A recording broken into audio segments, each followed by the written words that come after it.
Bismillahirrahmanirrahim. Assalamualaikum warahmatullahi wabarakatuh. Nah, pada hari ini kami kelompok 11 ingin mempresentasikan makalah kami. Nah, pada hari ini di dalam makalah ini banyak yang akan kita bahas. Untuk yang pertama, kita akan membahas tentang konsep dan karakteristik hukum adat di Aceh. Nah, kita mulai dengan pengertian. Pengertian hukum adat adalah hukum yang tumbuh dalam masyarakat yang mana lahir dari kebiasaan yang terus-menerus dilakukan.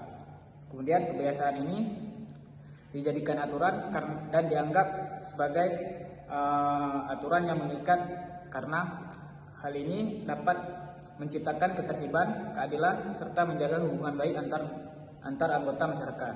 Nah, menurut ahli hukum adat di Indonesia seperti Van Vollenhoven dan Supomo, hukum adat merupakan hukum yang hidup, yaitu living law, yaitu hukum yang benar-benar diterapkan dan ditaati oleh masyarakat dalam kehidupan sehari-hari. Nah, untuk hukum adat di Aceh memiliki beberapa karakteristik, seperti yang pertama adalah berlandaskan nilai-nilai dalam Islam, yaitu seluruh pelaksanaan hukum adat di Aceh selalu mempertimbangkan ajaran Islam, nilai keadilan, musyawarah, saling memaafkan, dan juga menjaga persaudaraan menjadi prinsip utama.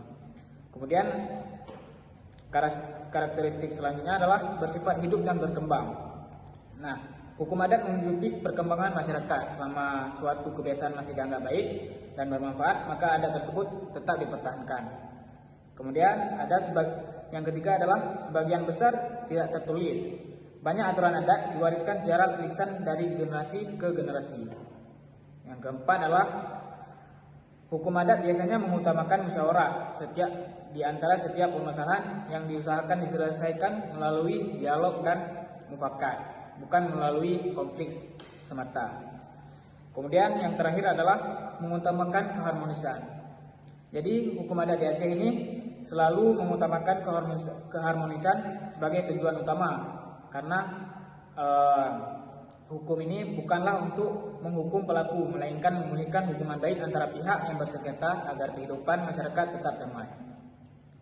Kemudian kita akan lanjut membahas tentang lembaga adat Aceh. Nah, pelaksanaan hukum adat di Aceh dilakukan oleh beberapa lembaga adat, antara lain seperti Geci sebagai kepala kampung yang memimpin penyelesaian tentang masyarakat. Kemudian ada Tuhabut sebagai lembaga musyawarah dan juga pemberi pertimbangan kepada Geci.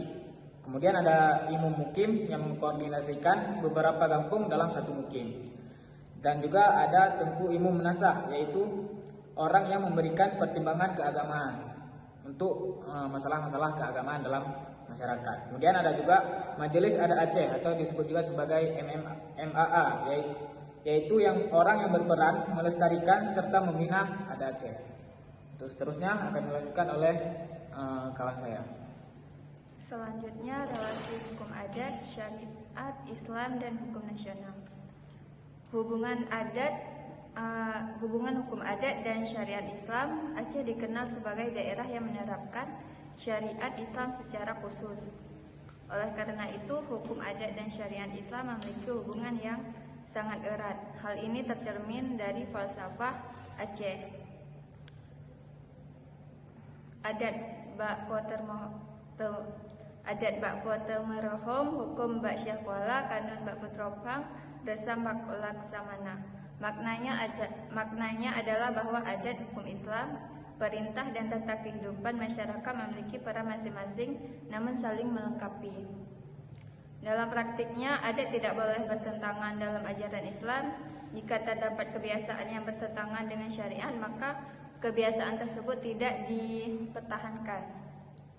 Selanjutnya, hubungan hukum adat dan hukum nasional. Selain itu, berhubungan dengan Islam. Hukum adat Aceh juga menjadi bagian dari sistem hukum nasional Indonesia. Negara mengakui keberadaan masyarakat hukum adat melalui UUD 1945 dan berbagai peraturan perundang-undangan. Namun hukum adat tetap memiliki batasan apabila suatu perkara termasuk tindak pidana berat seperti pembunuhan, korupsi, atau narkotika, maka penyelesaiannya dilakukan melalui hukum nasional. Dengan demikian, hukum adat lebih banyak diterapkan pada persoalan-persoalan sosial di tingkat masyarakat.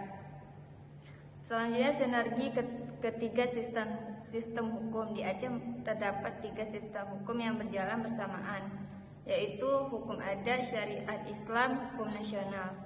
Ketiganya tidak saling bertentangan tetapi memiliki sesuai ruang lingkup masing-masing. Misalnya perselisihan antar warga dapat diselesaikan melalui musyawarah adat, namun jika menyangkut tindak pidana berat, maka aparat penegak hukum tetap menangani sesuai hukum nasional.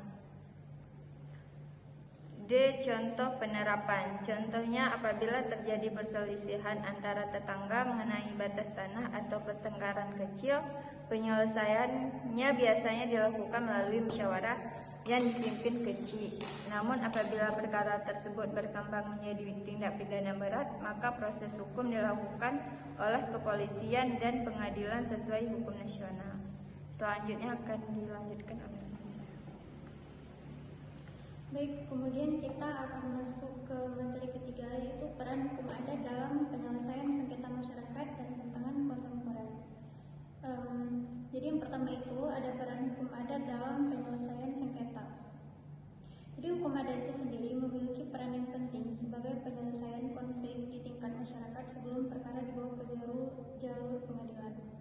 Jadi jenis-jenis sengketa yang sering diselesaikan melalui hukum adat antara lain yaitu perselisihan antar rumah tangga, kemudian keluarga, perselisihan batas tanah, penghinaan ringan, perselisihan antar warga, konflik sosial lainnya, dan juga perselisihan antar sesama tetangga. Kemudian ada mekanisme penyelesaian sengketa. Jadi penyelesaian dilakukan melalui beberapa tahapan, yaitu seperti yang pertama pengaduan kepada kecil, kemudian yang kedua musyawarah bersama para pihak, kemudian mediasi oleh tokoh adat, kemudian yang keempat ada mencapai kesepakatan damai, yang kelima ada apabila diperlukan maka diberikan sanksi adat sebagai bentuk pemulihan. Jadi tujuan utama bukan untuk mencari pihak yang kalah, tetapi mengembalikan keharmonisan sesama masyarakat. Kemudian ada kelebihan penyelesaian adat. Jadi penyelesaian melalui sistem adat memiliki beberapa kelebihan, seperti prosesnya lebih cepat, biayanya lebih ringan. Kemudian ada tantangan kontemporer hukum adat di Aceh. Jadi walaupun masih diterapkan hingga sekarang, hukum adat itu dia menghadapi beberapa tantangan di masa sekarang. Antara lain yang pertama itu ada globalisasi. Masuknya budaya luar menyebabkan sebagian masyarakat adat itu mulai meninggalkan nilai-nilai adat dan tradisi-tradisi adat yang mereka kembangkan sebelumnya. Kemudian yang kedua ada perkembangan teknologi. Jadi media sosial itu sering memicu konflik baru yang belum sebelumnya dapat diatur melalui hukum adat. Kemudian yang ketiga ada kurangnya minat generasi muda. Jadi banyak generasi muda sekarang yang belum memahami pentingnya hukum adat, sehingga dikhawatirkan mereka itu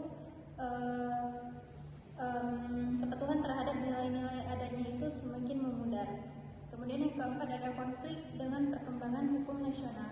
Jadi nggak semua persoalan itu dapat diselesaikan melalui hukum adat, karena beberapa perkara harus mengikuti ketentuan hukum nasional.